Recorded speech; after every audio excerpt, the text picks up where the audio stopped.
In this video, I'll detail how to turn on or enable handoff on Apple Watch Series 9.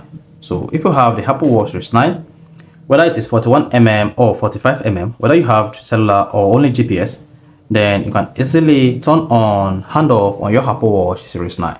So if I don't know this video, you found this video helpful and informative, please don't forget to like and subscribe. Now the first thing you want to do here is press the digital crown to return to the app screen from the clock screen. Press it once and then click on settings. After that, scroll down and then select general. So once you click on general, scroll down and then locate handoff. Click on that. Then you should see handoff lets you start something on one device and instantly pick it up on other devices using your iCloud account. Now for you to use handoff on your Apple Watch, you need to make sure you sign into the same iCloud account you have on your Apple or Mac device. Now to turn on Apple Watch handoff, all you just need to do is toggle this on, and that's going to enable the handoff. So that's all you need to do to enable handoff on Apple Watch Series 9. If you found this video informative, please don't forget to like and subscribe.